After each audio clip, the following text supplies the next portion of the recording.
Bonjour à tous, je suis Franck et je suis ravi de vous retrouver pour vous présenter comment remplir une fiche de fabrication.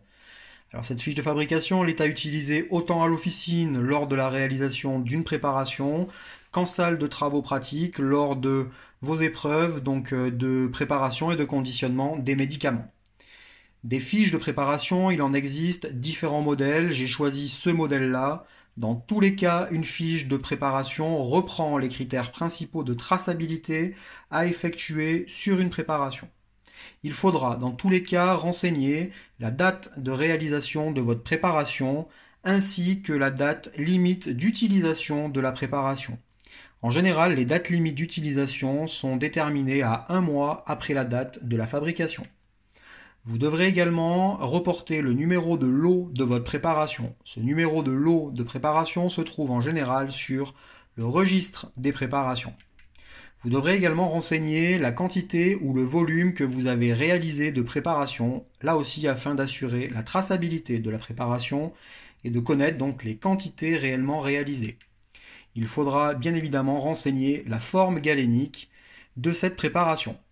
La deuxième partie de la fiche de préparation renseigne plus tout ce qui est formule réalisée. Vous devrez donc au fur et à mesure de vos pesées noter les numéros de lot des matières premières utilisées, l'ensemble des matières premières donc utilisées, ainsi que les conditionnements qui auront été utilisés lors de la réalisation de cette préparation. Vous devrez également noter sur cette fiche de préparation les quantités qui ont été calculées ainsi que les quantités qui ont été pesées, de façon à avoir une trace écrite des calculs effectués et des quantités réellement pesées. Il y a également une case qui concerne la tare du conditionnement. Il faudra donc écrire la masse de votre conditionnement vide, donc pour les pots à pommade ou pour les flacons. Cela permettra, une fois la préparation conditionnée, de pouvoir calculer le rendement de la préparation. Un point important afin de pouvoir exécuter correctement votre préparation, c'est le protocole. Il faudra consigner dans cette partie les points importants, les grandes lignes qui auront permis de pouvoir réaliser la préparation.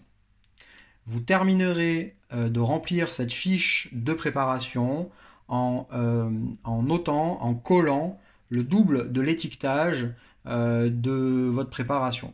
De cette façon-là, vous assurez la traçabilité parfaite de la réalisation de votre préparation, c'est-à-dire que l'on va avoir l'ensemble de tous les éléments qui retracent l'utilisation de nos matières premières jusqu'à la dispensation de cette préparation aux patients. Voilà, j'espère qu'en 3 minutes, j'ai été assez clair pour vous expliquer comment remplir une fiche de fabrication. Merci à tous.